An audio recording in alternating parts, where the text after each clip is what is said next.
This is about you, and just a reminder of where we're at with the Australian curriculum and what your role may well be in the next year or so. So this is about being seen. This is about you marketing your work and understanding some of the key messages that you might use in your school environment to market your work, your really important work in the next few months. Pick which you are. The sunglasses, I think, gave it away. Schools are really crowded places, as you know. There's an enormous amount of competition for resources in the school. So if you're going to be the little yellow duck with sunglasses that gets the attention that health and PE deserves, whether it's a primary, special or secondary school, you need to have a pitch. You need to be able to say what's important and what do you need to your school principal or to the senior admin, or you may well be the senior admin. What do you want to hear? Pick a principal. Here's a couple of principals. I'm sorry if they're your parent, sibling, father, mother. Put your own school principal's face there. I want you to spend a minute thinking what your pitch is, and then I'm going to get it to share your pitch with someone sitting near you. Okay? 1 minute. The school principal has just walked up and stood beside you at an event, and they're only going to be there for 2 minutes max. What message have you got that you need in order to do your new work with the new curriculum? Okay, go. Okay, thank you.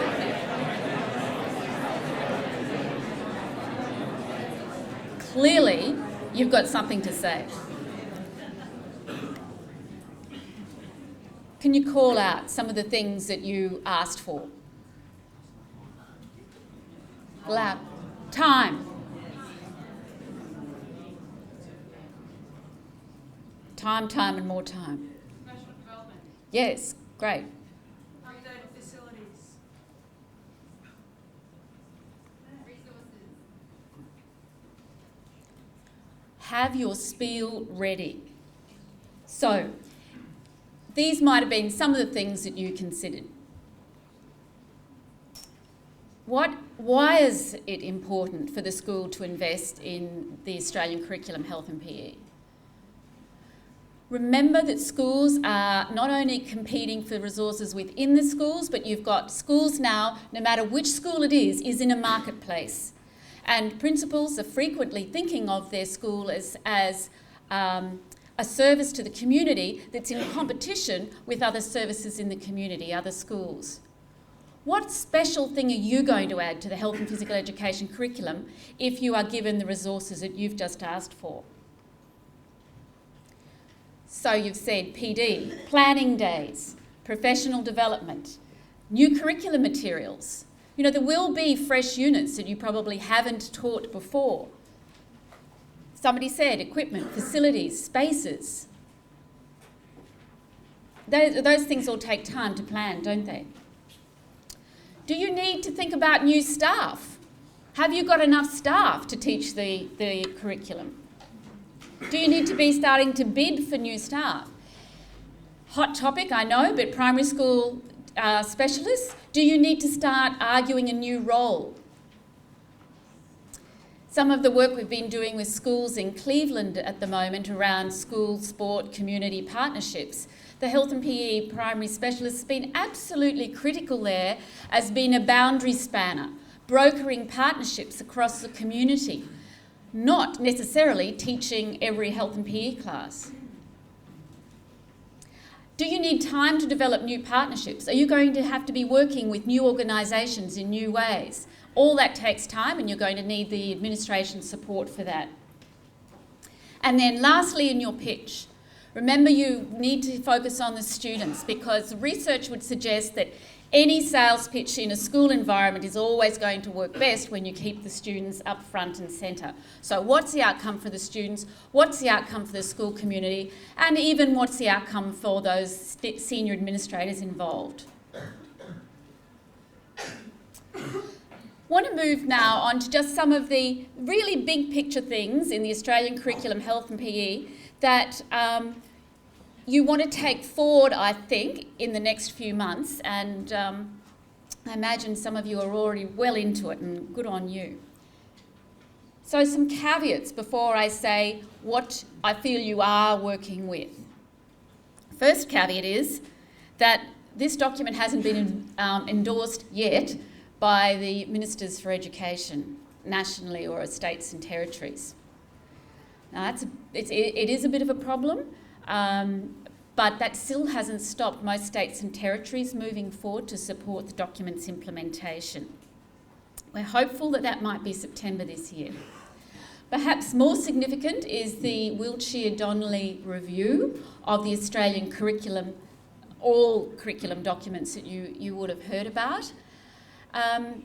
There's some information that we have about where their priorities might be lying. I think reducing the number of content descriptions across the syllabus, particularly for primary schools, I think is possibly in their line of sight. Looking at you could either call it complexity or richness around cross-curriculum priorities, for example, is something that they might be looking at. What actually goes on in the early years of schooling might be a particular point of interest. That document was due to be with Minister Pyne by now, but we haven't seen it as yet. So that is going to possibly tweak, but I don't think it's going to be a huge shift for what's currently there in health and physical education, but we need to be flexible on that. You can see on the slide that it says that Queensland is in a slightly different phase from some of the other states and territories. We're in fact ahead, which is great, and it's not to be, we're not surprised because of the way health and PE has been managed so well in Queensland over so many years. And there might be another group tweaking what's there currently, and I don't think it'll make any difference to your practice, but it's some wordsmithing in the rationale. You've got no idea how much wordsmithing went into the rationale, and there's still a couple of words that people are discussing, have been discussing since 2011. So a given is, I believe, this framework with these propositions or key ideas are still sitting under the document. It doesn't mean that they're the only ones. So feel free to introduce something that's valuable in your school system or your school as another proposition that might shape what is going to frame your thinking.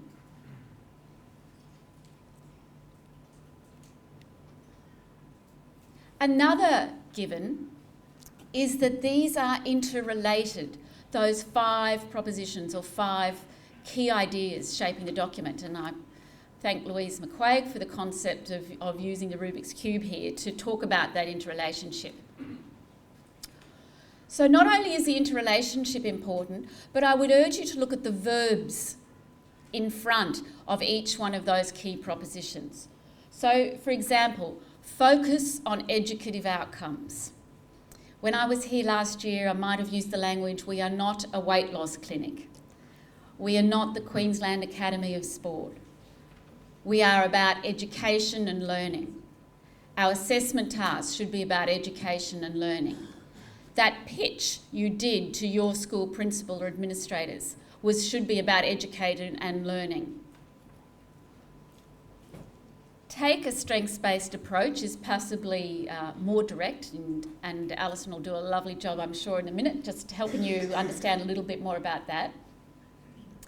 Can I just jump to the last one? Include critical inquiry. That include verbs there, really important, because it says that although that suggests a particular type of pedagogy and content is valued, it's only part of the story. Another given that I believe this won't be touched, that we have 2 strands, that the strands are integrated, and that they've got some focus areas under the strands. And that structure seems to be quite robust and has been accepted, I believe, during the review process. But what that does is give you enormous flexibility for how you plan your units, and also encourages you to think about integration. And I believe unless you think carefully about integration, it's going to be very hard to manage the content descriptions that are there, because there are high expectations. It is a very busy learning area, health and PE. So you might find that you're going to have to do some very creative things with your content descriptions. Can I just come back to the caveat though? Remember that the content descriptions from the Donnelly-Wiltshire review could possibly be reduced.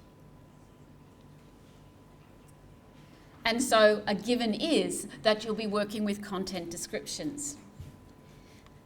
These are not optional. Content descriptions are the learning contract you have between you and your students. So when the Australian curriculum is introduced, in no matter what area it is, those are compulsory. How you interpret them, how you assess them, is up to you and your professional expertise. But they need to be taught. That's the settlement, that's the learning guarantee that ACARA has with the Australian student.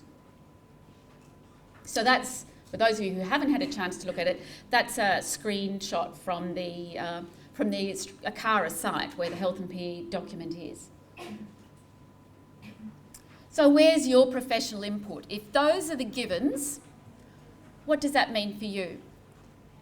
Got a quote there from Hargraves, who's done a lot of work over the years on curriculum change. It's really important that any document gives teachers space to do their own professional work to suit their own students. And this document does give you that. What does it invite you to do? Where is that flexibility? Time. Glad you put time at the top of your pitch then to your school principal. This is a really tricky space. I believe Education Queensland is saying up to 80 hours a year. Queensland Curriculum and Assessment Authority is saying 74 to 80 hours a year. ACARA did their stats on 880 hours across the 11 years. Basically, if you can be thinking about that 74 to 80 hours a year, it's really that's really your guide at this point. And it seems to be the sign-off on that. But remember, get your hands into that extra 20% that's the non-health and PE or Australian curriculum time. Remember that 20% is left there. That's where you can do all the other things that many of us are interested in doing, which is around school sport or physical activity in the clubs network, whatever. So be planning for a stake in that 20% too, because remember that the time that's devoted to the curriculum for health and PE does not include school sport. That needs to be in that other 20%. Really important implications for your resources and staffing, I think. The vision. When you start the planning or you're undertaking your planning now, have you got a clear idea of what you want health and PE to be in your school? It can't be everything.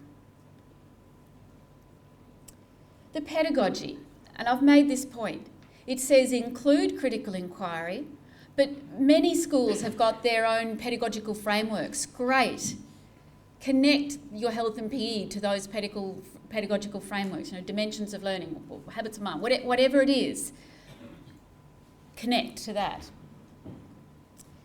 The unit design is an interesting one. This is where you're going to have, and I'll show you some resources that you can draw on, some really great resources that are being developed by colleagues in this room, but also hopefully you've got your own creativity underway amongst your teams to do your own unit design. But how will you, I think it's really important you think about how will you integrate where appropriate, those content descriptions across units.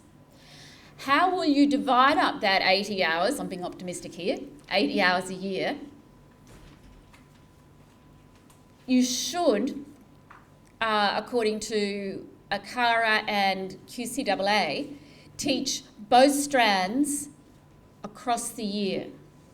Right, both strands across the year. Just a little bit of a side there.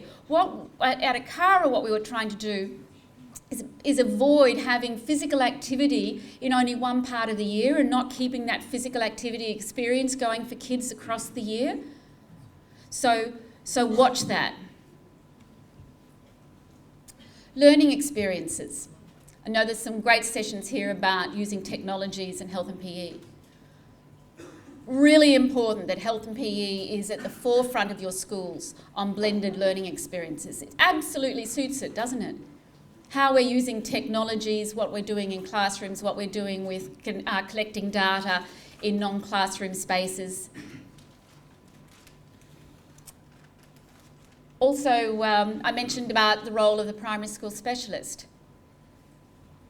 Some of the work, the content descriptions in years 9 and 10 for the health and PE curriculum very much invite the students to do some action research type work in the community, whether it's with the school community or beyond. Think through how you're going to set up those community partnerships and in your school context, which varies so much. Where can the kids make a difference in the community, and where can the community come in and help work with the students to do some really interesting, engaging projects? And lastly, assessment. We know how important assessment tasks are to drive the learning experiences. So again, if you can create some time to think through what are the assessment tasks you've had that work, that connect with the content descriptions, or where do you need to rethink your assessment? Are you going to buy into learning analytics? Again, Health and PE suits this so well, and the Queensland Curriculum Assessment Authority, in their assessment advice I've seen, very much starts talking about ongoing weekly checks of monitoring learning. Be competent in talking about learning analytics in your space, because it's like MOOCs, massive online open courseware. It's coming to you, and we want to be on the forefront. Some of the resources that are available to you I mentioned. Queensland Curriculum Assessment Authority. Some great work around band descriptions. Great advice on how to get started with your planning. Great advice around time and time management. Great advice around integration. So that's available now? Yes, it's available now. Education Queensland, the C2C materials. They're coming through now. They've got some really, really good practical examples of how you can think about a unit, great examples of units in practice, assessment related to them, and they're rolling off the line now too. Yes, I've got a nervous smile there. Scootle, you all connected to Scootle? So the curriculum itself is connected to Scootle with some resources, but the Scootle's being uploaded all the time with some great teaching and learning ideas, resources, readings, etc. So that's another area that can help. Plus there's a variety of other providers, and that's where your little piece of paper that you might have filled in comes in, because there's going to be universities, professional associations that are also willing to help and craft some PD for you. So, if you're leaders of curriculum change, what might you want to think about? And these two books are perhaps strange bedfellows. One's from the Harvard Business School and one's much more oriented to sort of a London School of Education view. But together I've combined some ideas to remind you of what we know in the research about leadership and change. So first of all, establish a sense of urgency. I think we've done that. I think we know that we've got a document here ready to go, and that you need, with your colleagues, to say, let's start scheduling time and get some resources to help us. You are intellectuals. You are creative workers. Think of yourself as such. We know that you're a very high achieving population of teachers. Start with yourself, is what all good books on change say. Think about what practices you're prepared to change, what ideas you're prepared to bring to the table. Next 2 points are tricky. To create change, you need to start thinking about where can we find some alliances with the document? Where do we feel some nice synergies with what we understand is health and PE and what we're currently doing? But balance that then with reform. In other words, you're going to retain some practices and you'll use this as an opportunity to change and enhance some of your practices. Push and pull your peers. Your peers, even if they are reluctant to change, they're very, very busy with other responsibilities. Think how you can form communities of change. It might be that some of the people who want to create some units might be in other schools. Can you link to them electronically? Can ACHPA be a conduit for how we can get some communities of teachers engaged in the change process? Manage up. This comes back to you in the little yellow duck. You want your leaders in the school to be really excited about your work in health and PE and advocate for it. So let them know what you're doing as well as, of course, what you need. And then that final point, connect everything back to your students.